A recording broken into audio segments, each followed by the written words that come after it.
My name is Adriana, 32 years old, and last Thanksgiving changed my entire life. I was sitting at my parents' dinner table in Greenwich, Connecticut, surrounded by family and guests, when my mother looked directly at me and said the words that freed me. The dining room went silent, the crystal glasses stopped clinking. Even my father paused mid-carve of the turkey, and in that moment I smiled. Not because I was happy, but because I finally understood something profound about my worth. Before I continue this story, I want to know where you're watching from today. Please hit that like button if you've ever felt invisible in your own family, and subscribe to hear more stories about finding strength in the darkest moments. Have you ever felt like you didn't belong in your own family? Let me know in the comments below as we dive into what happened next. From the outside, the Preston family looked like something straight out of a magazine spread. Our home sat proudly on 3 acres in one of Connecticut's most prestigious neighborhoods, a stunning 6-bedroom colonial with white columns and perfectly manicured lawns that my mother insisted be maintained twice weekly. My father, Robert Preston, was 58 years old and had made partner at one of Manhattan's most elite law firms before he turned 40. Every morning he would leave our house at 6:30 sharp, his Italian leather shoes clicking against the marble foyer as he grabbed his monogrammed briefcase. He specialized in corporate mergers and acquisitions, and his name appeared regularly in the financial papers whenever another billion-dollar deal closed. My mother, Margaret Preston, was 56 and had built her reputation as one of the most sought-after pediatricians in the state. Parents would wait months to get their children appointments with her. She had this way of appearing warm and caring to her patients, speaking in soft tones and remembering every child's favorite toy or book. The walls of her practice were covered with thank you cards from grateful families, photos of babies she had helped bring into the world, and commendations from medical boards. She served on 3 hospital boards and organized charity galas that raised millions for children's health care. Then there were my siblings, the golden children, who could do no wrong. Isabella, 29, had just graduated from Harvard Medical School with honors. She was everything our parents had dreamed of in a daughter. Tall, elegant, with our mother's delicate features and our father's sharp intellect. She had been valedictorian of her high school, president of her sorority at Yale for her undergraduate degree, and was now engaged to James Wellington, whose father was a state senator with aspirations for Washington. Their wedding was being planned by the same coordinator who had organized the governor's daughter's ceremony, and mother had already reserved the country club for next June. Marcus, at 27, was the baby of the family and had landed a position at Goldman Sachs, straight out of Wharton Business School.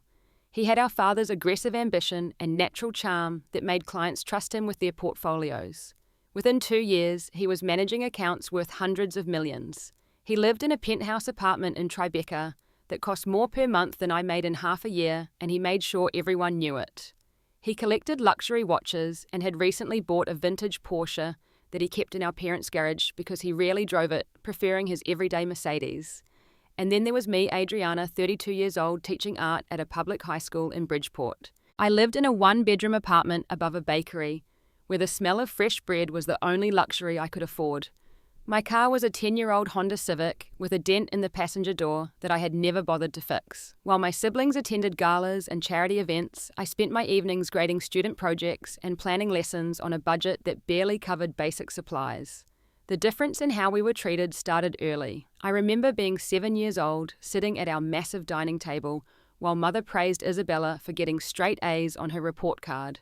Isabella was only 4 then, but she was already reading at a 2nd grade level. Mother had her stand up and recite a poem she had memorized, and everyone clapped. Marcus, just 2 years old, was bouncing in his high chair, and father was teaching him to count to 10. When I tried to show them the picture I had drawn of our family, mother barely glanced at it before saying I needed to focus more on my math homework because I had gotten a B+. Our house had a formal living room that no one was allowed to enter except for special occasions. The walls were covered with photos in silver frames documenting our family's achievements. There were at least 20 photos of Isabella at various award ceremonies, science fairs, and recitals. Marcus had his own section dedicated to his athletic trophies and academic achievements. My photos were sparse, usually group family portraits where I stood slightly apart as if I had been added as an afterthought. There was one photo of me from my high school art show, partially hidden behind a larger frame of Isabella's Yale acceptance celebration. The Preston family attended First Presbyterian Church every Sunday, sitting in the same pew that had a small brass plaque with our family name. We were the picture of success and propriety. After church, we would go to the country club for brunch where my parents would network with other successful families while showing off Isabella and Marcus's latest accomplishments. I learnt to smile and nod to play the role of the supportive older sister who was content to live in the shadows of her brilliant siblings. But behind the perfect facade, there was a clear hierarchy, and I was firmly at the bottom. During family dinners, which Mother insisted we have together at least 3 times a week, when everyone was in town, the conversation would flow around me like I was invisible. Father would discuss his cases with Isabella, preparing her for her future in medicine or law. Mother would quiz Marcus on market trends and investment strategies. When I tried to contribute, mentioning something interesting that had happened at school or sharing news about one of my students, the conversation would pause awkwardly before someone changed the subject back to something more important. The holiday seasons were the worst. Every Christmas, our house would be decorated by professionals with a 12-foot tree in the foyer and garlands on every banister. The presents under the tree told their own story. Isabella would receive jewelry designer bags and checks for thousands of dollars. Marcus got the latest technology, expensive watches and keys to new cars as he got older. My gifts were always practical and impersonal, like gift cards to teacher supply stores or basic clothes that Mother had picked out without asking my size or style preferences. The accumulation of pain over 32 years creates a unique kind of numbness. You learn to smile when it hurts to say thank you for crumbs and to make yourself smaller, so you take up less space in rooms where you're barely welcome. My childhood memories are a collection of moments where I learned I was less than not quite enough, somehow wrong in ways I could never fix. When I was 7 years old, I spent 3 weeks working on a watercolor painting for Mother's Day. I had watched her admiring the roses in our garden, so I tried to capture them on paper with the cheap watercolors from school. I was so proud of how the reds and pinks blended together, how I had managed to show the morning dew on the petals. I wrapped it carefully in tissue paper. I had decorated myself with hand-drawn hearts. That Sunday morning, I gave it to her with shaking hands, watching her face for any sign of joy. She unwrapped it while Isabella and Marcus gave her store-bought cards Father had obviously purchased. She glanced at my painting for maybe 2 seconds before setting it aside to focus on Isabella's card, which had a stick figure, family drawn in crayon. Later that afternoon, I found my painting forgotten in her car, crumpled under shopping bags. I took it to my room and hid it in my closet where it stayed for years. At 12, I entered a statewide art competition without telling anyone. My art teacher, Mrs. Henderson, had encouraged me to submit my piece, a charcoal drawing of hands reaching toward each other, but not quite touching. She said it showed emotional maturity beyond my years. For weeks, I checked the mail, secretly hoping for news. When the letter finally came announcing I had won second place, I was ecstatic. The ceremony was on a Saturday afternoon in Hartford, and winners were allowed to bring their families. I told my parents 2 weeks in advance, reminded them every day that week. But when Saturday came, Isabella had a piano recital at the same time. It wasn't even an important recital, just a regular student showcase. But Mother said we needed to support Isabella as a family. I went to the ceremony alone, taking the bus by myself. Mrs. Henderson was there and hugged me when I received my award, but the empty chairs where my family should have been felt like they were mocking me. My 16th birthday fell on a Saturday, and for once I had allowed myself to hope. Mother had been asking subtle questions about my favourite colours and foods, and I had overheard her on the phone mentioning a party. I spent the morning getting ready, wearing the one nice dress I had bought with babysitting money. I came downstairs to find the house decorated, but as guests arrived, I realised the party wasn't for me. Marcus had gotten sick earlier that week and missed his friend's birthday party, so Mother had decided to throw him a makeup party to cheer him up. My birthday was acknowledged with a store-bought cupcake after dinner and a $20 bill from Father's wallet. Isabella at least had the decency to look uncomfortable, but she didn't say anything. High school graduation should have been a milestone worth celebrating. I had worked hard to maintain a good GPA while also developing my art portfolio. I won several regional competitions, and my art teacher had written me a glowing recommendation letter for college. The morning of graduation, I did my own makeup and hair because Mother was busy helping Isabella prepare for her middle school awards ceremony that was the same evening. They made it to my graduation, but sat in the back and left immediately after I walked across the stage needing to get to Isabella's event. I watched other families taking pictures, going out for celebratory dinners, while I drove myself home in the used car I had bought with money saved from my part-time job at a craft store. College was my first taste of freedom, attending a state school 2 hours away on a partial scholarship I had earned through my art portfolio. I studied fine arts with a concentration in painting and education, knowing I wanted to teach. My professors praised my work, and for the first time I felt seen for who I was rather than who I wasn't. But every call home was a reminder of my place in the family hierarchy. Mother would spend 5 minutes asking perfunctory questions about my classes before launching into 30-minute monologues about Isabella's achievements at Yale or Marcus's success on the debate team at prep school. When I graduated college with a Bachelor of Fine Arts degree and a 3.7 GPA, I was proud of myself. I had worked 2 jobs throughout college to minimize my student loans, and I had been selected for the Senior Showcase, an honor given to only 10 students in the entire art department. My family came to graduation, but they arrived late and seemed distracted throughout the ceremony. At the dinner afterward, Father's only comment about my achievement was, "Well, at least you finished." The rest of the meal was spent discussing Isabella's plans for medical school and Marcus's internship opportunities. At 25, I experienced my first real romantic relationship with someone named Thomas, who I met at a gallery opening. He was kind and attentive, an architect who appreciated art and creativity. For 8 months, I felt what it was like to be someone's priority. He would surprise me with art supplies he had researched, take me to museums, and actually listen when I talked about my day. When I finally introduced him to my family at a dinner, they spent the entire evening interrogating him about his career prospects and comparing him unfavorably to Isabella's pre-med boyfriend. Mother pulled me aside in the kitchen to tell me I should be grateful someone was willing to date me, despite my limited prospects. 2 weeks later, Thomas ended things, saying he didn't think we were compatible long-term. Mother's response when I told her was, "No wonder he left you. You need to be more realistic about what you can offer someone." The pattern continued through my 20s. Every achievement I had was minimized, every struggle was my fault, and every family gathering was a reminder that I was the disappointment they had to tolerate. When I was 28, I organized my first solo art exhibition at a small gallery in New Haven. I had worked for over a year, creating a cohesive body of work exploring themes of identity and belonging. The opening night was modest but meaningful to me, with about 30 people attending, mostly colleagues and friends from the local art community. My family had promised to come, but an hour into the event, I received a text from Mother saying they couldn't make it because Marcus had surprised them with tickets to a Broadway show. I stood in that gallery, surrounded by my life's work, strangers, complimenting pieces that had come from the deepest parts of my soul, and felt more alone than ever. The small cruelties were sometimes worse than the big ones. The way Mother would introduce Isabella and Marcus with glowing descriptions of their accomplishments, while introducing me simply as our oldest. The family group chat, where plans would be made, and I would only find out after everything was decided. The Christmas card photos, where I was always positioned slightly outside the main group, like they were leaving room to crop me out if needed. The way Father would make eye contact with everyone at the dinner table except me, as if looking at me reminded him of some failure he couldn't quite articulate. By 30, I had developed a thick skin and low expectations. I stopped sharing my successes because the lukewarm responses hurt more than silence. I stopped hoping for recognition or approval, focusing instead on finding meaning in my work with students. But even that was dismissed as a nice little job, while Isabella saved lives and Marcus made millions. The weight of being unwanted, of being tolerated rather than loved, settled into my bones like a chronic ache you learn to live with.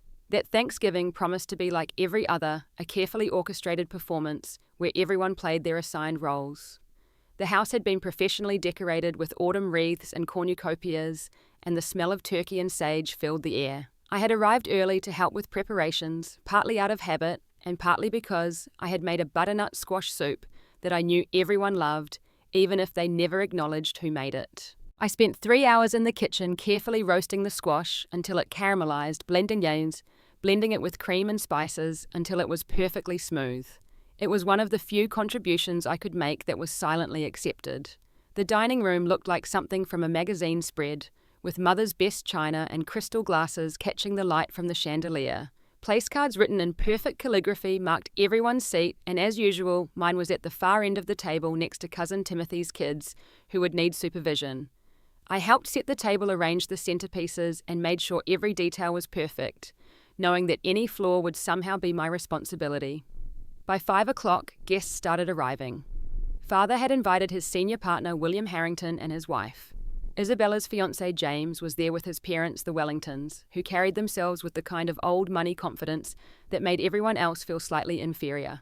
Marcus had brought his girlfriend of the month, a model named Sophia, who looked bored before she even took off her coat. Various cousins and family friends filled out the guest list, creating the kind of gathering that would be featured in the society pages if anyone had bothered to take photos. I was wearing a simple black dress I had bought on sale, professional but unremarkable. Isabella swept in wearing a designer outfit that probably cost more than my monthly rent, her engagement ring catching the light with every gesture. She was holding court in the living room, regaling everyone with stories from her medical school rotations, especially the dramatic emergency room shifts that made her sound like a television hero. Marcus was by the bar mixing cocktails and discussing cryptocurrency investments with Father's partner, throwing around numbers that made my annual salary look like pocket change. As we moved to the dining room, I noticed the seating arrangement had changed. I was now at the children's table in the adjoining breakfast nook, supposedly to help watch the younger cousins. I stood there for a moment holding my place card, feeling something shift inside me. 32 years old, and I wasn't even considered adult enough to sit with my own family at Thanksgiving dinner. But I smiled, took my seat with the 7- and 9-year-olds and helped them with their plates, while listening to the adult conversation drift over from the main table. The meal progressed with the usual rhythm. Father carved the turkey with ceremonial precision, while telling the story of the Harrington case that had made his career. Mother received compliments on the meal, which had actually been mostly prepared by the catering company, though she accepted them graciously.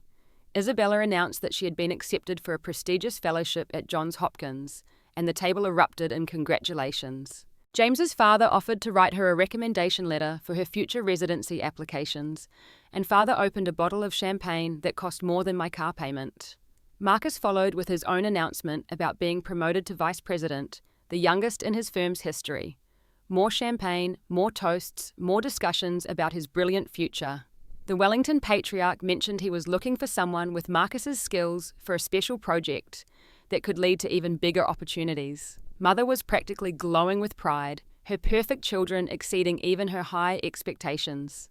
Then, in a moment of what I can only assume was obligation, Mother turned to me. "Adriana, don't you have something to share?" Her tone suggested she was giving me an opportunity I didn't deserve, like letting a child show their crayon drawing to dinner guests. I straightened in my chair, cleared my throat, and shared my news with genuine enthusiasm. Actually, yes. One of my students, Maria, just received a full scholarship to RISD. She's the first in her family to go to college, and she credits my mentorship with helping her develop her portfolio. It's one of the most competitive art programs in the country. The table went quiet for a moment. I could see people trying to formulate appropriate responses to news that didn't involve money or prestige. Father was the first to speak, not even looking up from his plate. "Teaching art isn't a real career, Adriana. When are you going to do something substantial with your life?" Mother added her voice, that perfectly modulated tone that could cut deeper than any shout. "You're 32 years old, no husband, no real accomplishments. We spent all that money on your education for you to finger paint with teenagers." Isabella laughed, that tinkling sound she had perfected at Yale. "At least we have 2 successful children. Thank God for that." Marcus, never one to miss an opportunity to pile on, smirked and added, "Yeah, 3's a crowd anyway. The family photos would be more balanced without you." The Wellingtons shifted uncomfortably. William Harrington suddenly found his wine glass fascinating.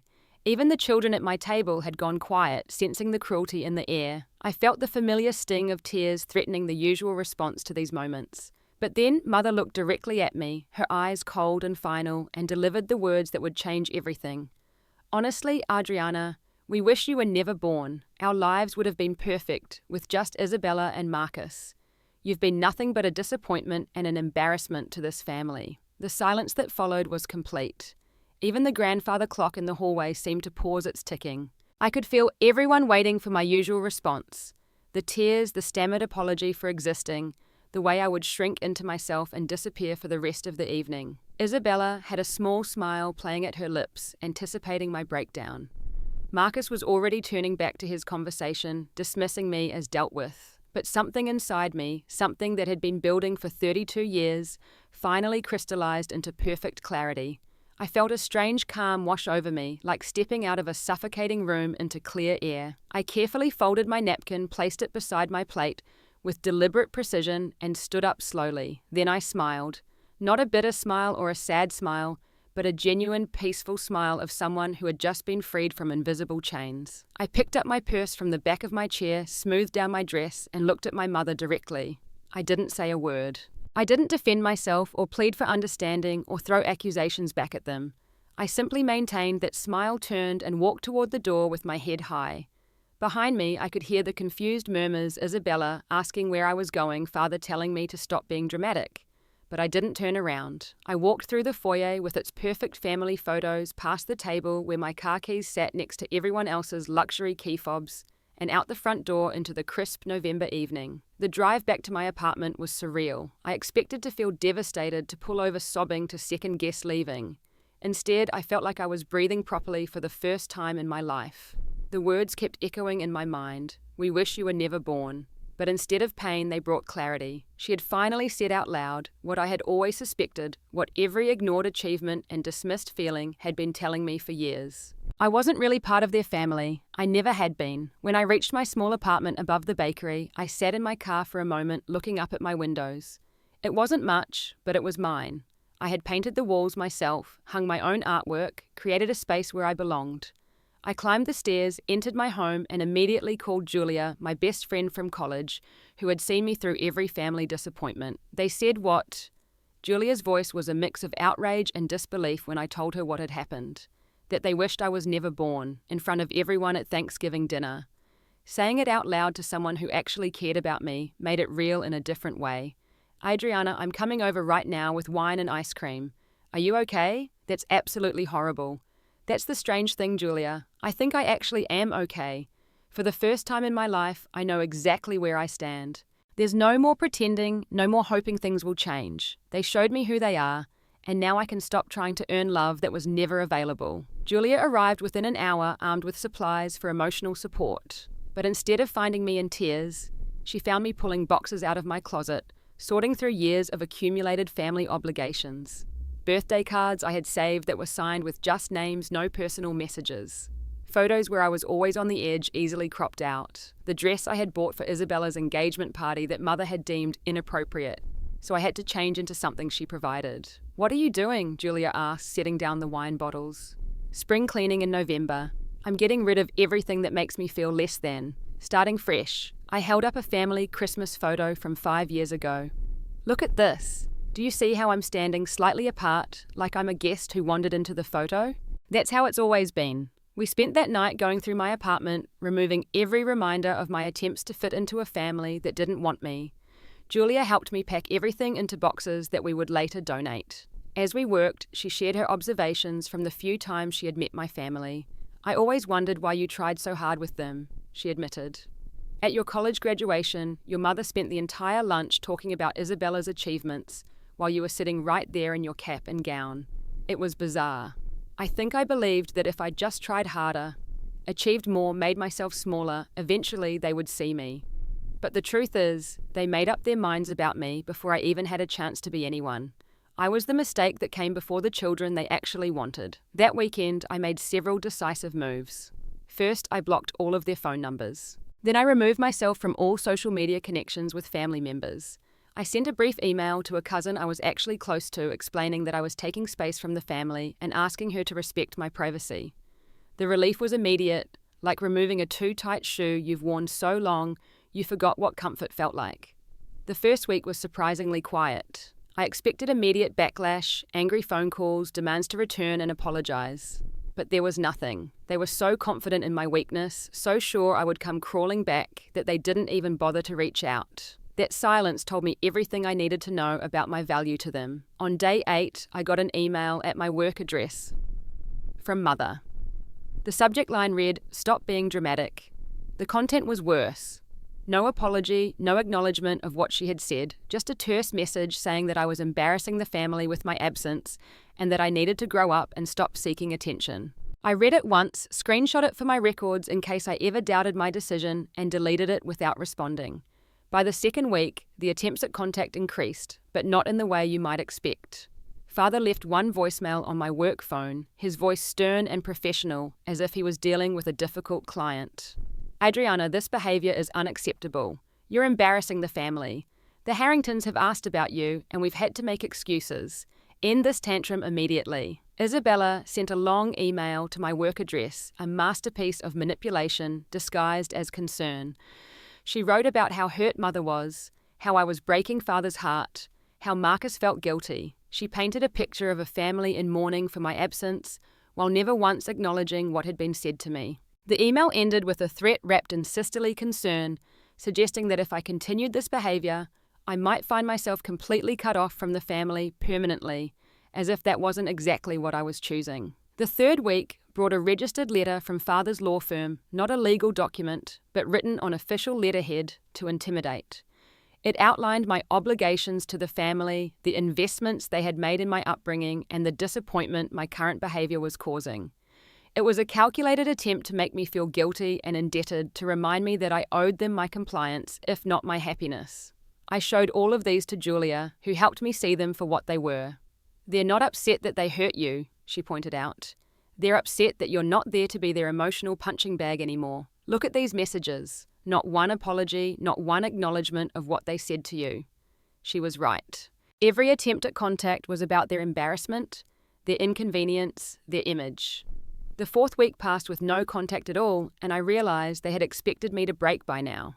When I didn't, they had no backup plan because they had never imagined I had the strength to stay away. During this time, something beautiful began happening. Without the constant weight of their disapproval, I started rediscovering parts of myself I had buried. I began painting again, really painting, not just teaching techniques to students. The first piece I completed was a self-portrait, but not a traditional one. It showed a woman stepping out of a shadow into light, her face turned upward, eyes closed, smiling. It was the smile I had given at that Thanksgiving table, the smile of liberation. I signed up for a yoga class at a studio near my apartment, something I had always wanted to try but never did, because Mother thought yoga was for people with too much time on their hands. The instructor, Sarah, was warm and welcoming, and I found a community of people who gathered after class for tea and conversation. They knew nothing about my family or my supposed failures.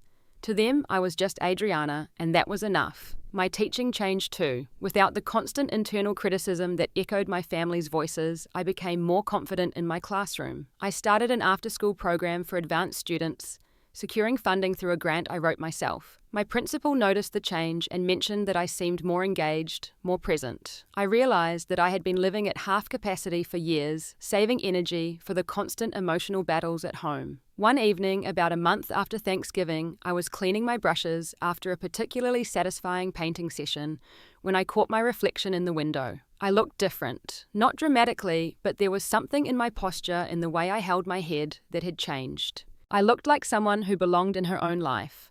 6 months after that Thanksgiving dinner, my life had transformed in ways I never could have imagined when I was trying to shrink myself to fit into my family's narrow definition of success.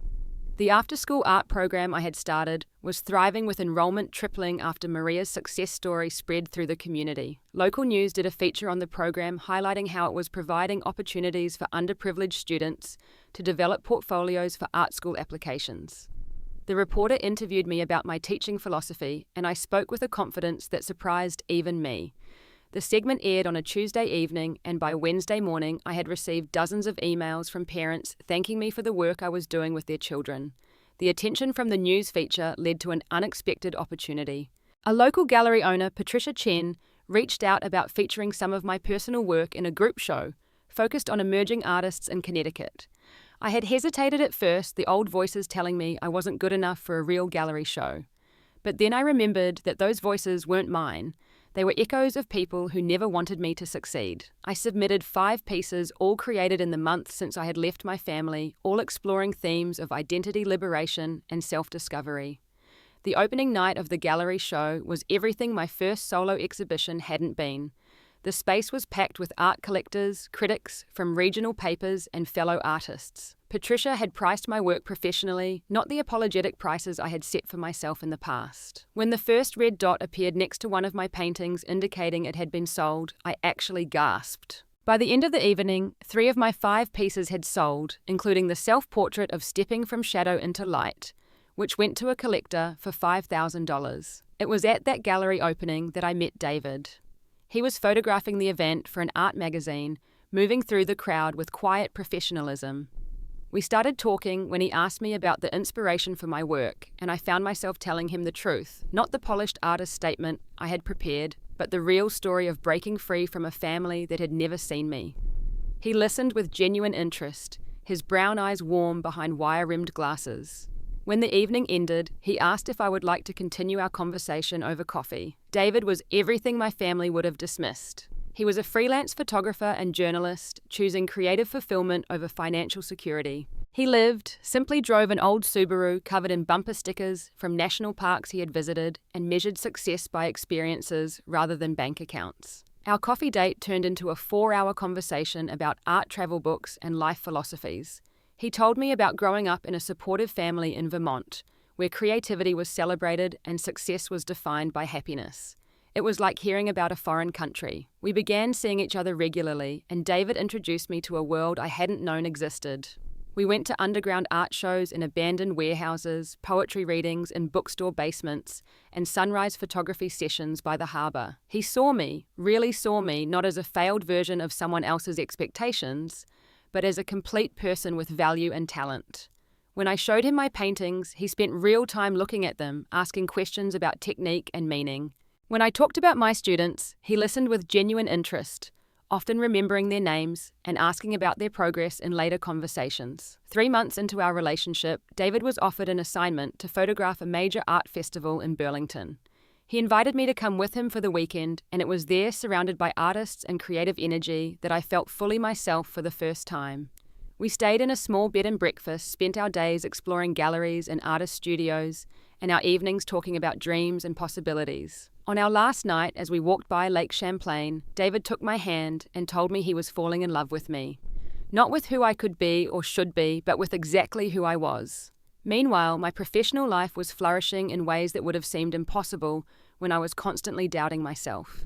The success of the after-school program led to additional funding from the State Arts Council. I was able to hire an assistant teacher and expand the program to include a summer intensive.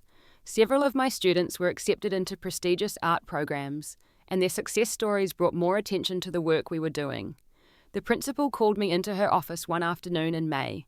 I immediately felt the old anxiety, the assumption I was in trouble for something. But instead, she offered me the position of art department chair, a role that came with a significant salary increase, and the opportunity to shape the entire arts curriculum for the school. She mentioned that my innovative teaching methods and successful grant writing had caught the attention of the school board. They wanted someone with my vision leading the department. I accepted the position, and with the salary increase, I was able to move into a larger apartment, a 2-bedroom with actual space for a home studio. David helped me move, and we spent a weekend painting the walls and setting up my easel by the window with the best light. It wasn't a mansion in Greenwich, but it was mine, chosen by me for me. Through all of this growth and joy, I occasionally heard updates about my family through the one cousin I had remained in contact with, Emma. She respected my boundaries and never pushed for reconciliation, but she felt I should know major developments. The news was surprisingly dramatic. Isabella's perfect engagement had imploded spectacularly. James Wellington had been having an affair with one of Isabella's fellow medical students, and the revelation had come out at a hospital fundraiser in front of everyone who mattered in their social circle. Isabella had reacted badly, causing a scene that was still being gossiped about months later. The wedding was off, the deposits lost, and Isabella had taken a leave of absence from her fellowship to deal with the humiliation. Marcus's meteoric rise at Goldman Sachs had come crashing down when he was caught up in an insider trading investigation. He hadn't been